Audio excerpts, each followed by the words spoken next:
Hello दोस्तों। पिछले videos में हमने एजेंट कैसे बनता है इसके बारे में हमने स्टडी किया। साथ ही साथ एजेंट में कैसे हम मान लिया जाए कि अगर कोई टूल इंटीग्रेट करना हो या हमें अगर उसमें कुछ नॉलेज बेस डालना हो तो हम कैसे करेंगे, इन सभी के बारे में स्टडी किया।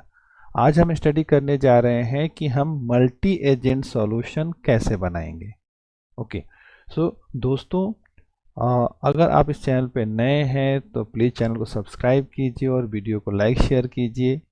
ओके, तो चलिए आज का वीडियो स्टार्ट करते हैं कि हम multi agent solution azure AI foundry में बनाते हैं तो आखिर किन किन बातों का ध्यान रखते हैं।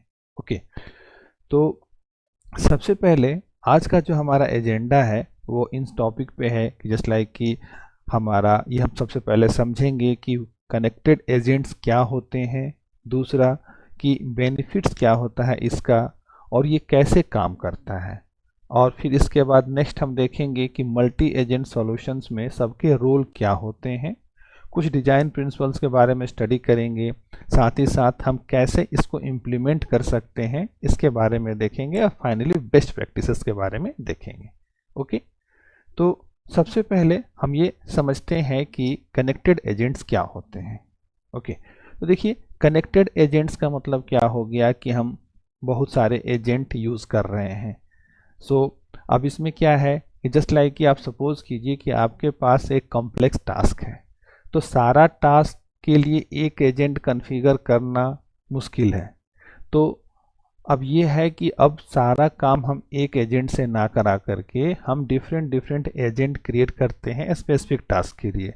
जस्ट लाइक कि आप मॉड्यूलर प्रोग्रामिंग करते हैं तो एक फंक्शन बनाते हैं एक काम के लिए, दूसरा फंक्शन बनाते हैं दूसरे काम के लिए। उसी तरह से यहाँ पर जो है कि हम जो मल्टीपल एजेंट बनाएंगे वो क्या करेगा, डिफरेंट डिफरेंट जॉब परफॉर्म करेगा। ओके, एक कॉम्प्लेक्स टास्क को स्मॉलर स्पेशलाइज्ड रोल्स में हम कन्वर्ट कर सकते हैं कनेक्टेड एजेंट्स के हेल्प से। तो अब देखिए कि इसमें क्या होगा कि इसमें हमारे पास एक मेन एजेंट होगा और ये मेन एजेंट क्या करेगा, ये डिसाइड करेगा कि किसको काम कराना है, मतलब किस एजेंट को कॉल करना है। ओके, जस्ट लाइक कि हम कह सकते हैं कि एक मेन फंक्शन हो गया और मेन फंक्शन जो है और जब उसके अंदर पैरामीटर्स जाएंगे तो वही डिसाइड करेगा कि हमें कौन सा एजेंट कॉल करना है। ओके, तो ये होता हमारा है connected agents. Next, why use connected agents, मतलब कनेक्टेड एजेंट्स हम यूज़ क्यों करें और उसके क्या तरह से बेनिफिट्स क्या हैं इसके बारे में हम देखते हैं। सबसे पहले देखिए कि ये मॉड्यूलर वर्कफ्लो डिज़ाइन जो इसमें हम लोग करते हैं तो इससे स्केलेबिलिटी बढ़ता है। क्या है कि अगर मान लिया जाए कि एक फंक्शन है, एक फंक्शन अगर मान लिया जाए कि हमने इम्प्लीमेंट किया, एक एजेंट को इम्प्लीमेंट किया है और हमें क्या कहते हैं उस वो एजेंट ज़्यादा यूज़ हो रहा है तो हम इजी वे में उसकी स्केलेबिलिटी कर सकते हैं। ओके, तो एक तो ये हो गया। दूसरा कि ईजियर मेंटेनेंस, मॉड्यूलर अप्रोच में हमेशा हमारा जो होता है कि मेंटेनेंस इजी होता है। अगर हमें किसी एक मॉड्यूल को इम्प्रूव करना है तो हमें केवल उसी पे काम करना होता है, डिबगिंग हमारा आसान होता है।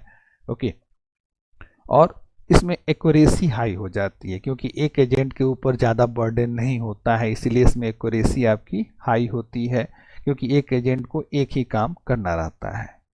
और लास्टली हम देखें कि agent can be reused across different solutions. तो आपने जो एजेंट बनाया है, जस्ट लाइक कि मॉड्यूलर फंक्शन में भी आप जो फंक्शन बनाते हैं उस फंक्शन को आप रीयूज कर सकते हैं। जस्ट लाइक एक एज्योर फंक्शन आपने बनाया यूजर ऑथेंटिकेशन का, उसको आप चाहें तो अपने ऑर्गेनाइजेशन के जितने भी एप्लीकेशंस हैं सब में इंटीग्रेट कर सकते हैं, तो रीयूजेबिलिटी बढ़ जाती है। ठीक उसी तरह से एक आप एजेंट बनाते हैं तो वो एजेंट आपके लिए रीयूजेबल हो जाता है। तो ये हमने देखा कि कनेक्टेड एजेंट्स यूज करने के क्या फायदे हैं। ओके, नेक्स्ट हम देखते हैं कि कनेक्टेड एजेंट्स काम कैसे करता है। ओके, तो देखिए मेन एजेंट जो है यहाँ पर एज अ ऑर्केस्ट्रेटर और डिसीजन मेकर होता है। तो प्रोग्रामिंग में भी मेन फंक्शन जो हमारा होता है वही ऑर्केस्ट्रेटर होता है और वही जो है डिसाइड करता है, इसीलिए वो सबसे पहले इम्पॉर्टेंट हमारा होता है। हम फंक्शंस बना दें लेकिन अगर मेन फंक्शन ना लिखें तो फिर कोई फायदा नहीं, वो कैसे कॉल होंगे। ओके, तो मेन एजेंट का काम होता है, तो main agents act as a orchestrator and decision maker. फिर इसके बाद जो कनेक्टेड एजेंट्स है वो फोकस टास्क करते हैं। जस्ट लाइक एक एजेंट जो है डॉक्यूमेंट समराइज कर रहा है, दूसरा उसको ट्रांसलेट कर रहा है। इस तरह से हम लोग समझ सकते हैं कि different different agents different different task perform कर रहे हैं। उसके बाद मेन एजेंट रूट करता है task based on intent and context. तो जो भी यहाँ से नेचुरल लैंग्वेज प्रोसेसिंग होती है उसके बेसिस पे मेन एजेंट जो है ये डिसाइड करता है कि हमें क्या और किसको प्रोसेस करना है। ओके, उसके बाद जितने भी एजेंट हैं इनसे जो भी आउटपुट निकलता है उस आउटपुट को कलेक्ट करके फाइनली कंबाइन करके जो फाइनल रिस्पॉन्स होता है वो फिर मेन फंक्शन के पास से रिटर्न होता है, मतलब मेन एजेंट के पास रिटर्न होता है और मेन एजेंट जो है उसको आउटपुट के फॉर्म में आपको प्रोवाइड करता है। ओके, नेक्स्ट हम देखें कि रूल्स, जो मल्टी एजेंट सॉल्यूशन में रोल्स होते हैं इनका क्या क्या होता है। तो सबसे पहले मेन एजेंट, इसके बारे में हमने पढ़ा कि यह इंटरप्रेट करता है यूजर इनपुट एंड डिसाइड करता है डेलीगेशन। ओके, तो सबसे पहले आप इसमें अगर कुछ जैसे कि प्रॉम्प्ट लिखेंगे तो मेन एजेंट एक्टिव होगा और ये उसको इंटरप्रेट करेगा और डिसाइड करेगा कि किधर इसको मूव करना है। फिर मेन एजेंट का काम ये भी होता है कि यह जितने भी रिस्पॉन्सेज होते हैं उनको ये एग्रीगेट करता है, मतलब इनपुट से इनपुट लिया, इनपुट को भेजा आगे और जो प्रोसेस्ड होकर आउटपुट आ रहा है उस आउटपुट को एग्रीगेट करना मेन एजेंट का काम होता है। वही कनेक्टेड एजेंट का देखें तो वो एक स्पेसिफिक ऑपरेशन परफॉर्म करता है, either just like a summarization हो गया, वैलिडेशन हो गया, ट्रांसलेशन हो गया, तो वो एक काम परफॉर्म करेगा और फाइनली वो रिजल्ट जो है मेन एजेंट को रिटर्न करता है। ओके, नेक्स्ट हम देखते हैं डिज़ाइन प्रिंसिपल्स के बारे में। तो देखिए, जब भी हम डिज़ाइन करने जाते हैं मल्टी एजेंट फंक्शन को तो उस टाइम पे या मल्टी एजेंट जो सॉल्यूशन हम बनाते हैं तो उस टाइम पे ये सोचते हैं सबसे पहले कि हमें एक क्लियर रिस्पॉन्सिबिलिटी डिसाइड करनी पड़ेगी इच एजेंट के लिए। इसके साथ ही साथ हम एजेंट को स्पेसिफिक टास्क के लिए फोकस करेंगे। मेन एजेंट जो है वो ऑर्केस्ट्रेशन लॉजिक मैनेज करेगा और जो भी डिफरेंट डिफरेंट एजेंट्स हैं वो रीयूज होंगे और वो अपना कॉम्पोजिटिवली अपना जो भी है कि वो कंबाइन हो करके रिस्पॉन्स देंगे। ओके, तो देखिए आपका जो मल्टी एजेंट है ये ज़्यादा कुछ नहीं, इसको हम अपने नॉर्मल प्रोग्रामिंग से ही कंपेयर कर सकते हैं जो कि हम यूज़ करते हैं। ओके, अब देखिए अगर इसको इम्प्लीमेंट करना हो तो इस वीडियो में मैं इम्प्लीमेंटेशन तो नहीं बता रहा, इस वीडियो में केवल मैं ये बता रहा हूँ कि क्या होता है। आगे के वीडियोस में हम इम्प्लीमेंटेशन भी देखेंगे। ओके, तो देखिए सबसे पहले क्या होता है कि फर्स्ट स्टेप में कि initialize agent client to connect to Azure AI Foundry project.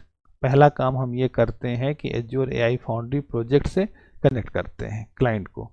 फिर उसके बाद सेकेंड स्टेप में create connected agents with clear role and prompts. अब उसमें फिर क्या करेंगे कि हम डिफरेंट डिफरेंट एजेंट्स जो है उनको हम ऐड करेंगे।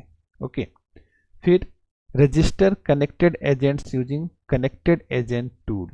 तो अब जितने भी एजेंट हैं ऐसा नहीं कि बस हम उसको लिख देंगे तो हो जाएगा, हमें जो है कनेक्टेड एजेंट टूल जो इसका मेथड है उससे क्या करना होगा, जो हमने क्लाइंट बना रखी है उस क्लाइंट के साथ सबको रजिस्टर करना होगा। और फोर्थ स्टेप में हमें create main agent and attach connected agent tools.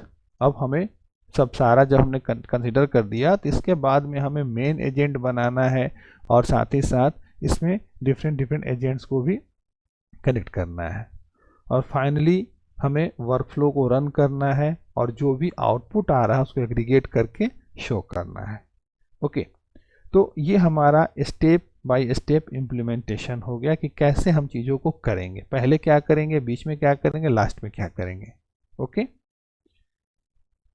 अब अगर हम इसके कुछ यूज केसेस के बारे में देखें तो सपोज कीजिए कि मान लिया डॉक्यूमेंट समराइजेशन हो गया, एनालिसिस का वर्कफ्लो हो गया, या पॉलिसी वैलिडेशन है, एक पॉलिसी वैलिडेट कर रहा है, दूसरा रिपोर्ट जनरेट कर रहा है, एक डेटा रिट्रीवल कर रहा है, दूसरा उसका इंसाइट निकाल रहा है, एक कस्टमर सपोर्ट कर रहा है, क्वेरी हैंडलिंग कर रहा है, और दूसरा दूसरा जो है एस्केलेशन एजेंट बना रहा है।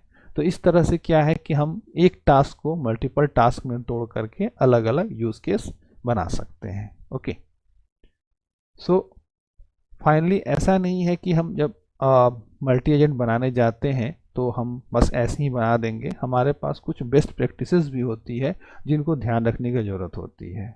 तो पहला है कि हम सिंगल रिस्पॉन्सिबिलिटी प्रिंसिपल यहाँ पे फॉलो करेंगे कि हर एक जो भी एजेंट होगा उसका सिंगल रिस्पॉन्सिबिलिटी होगा।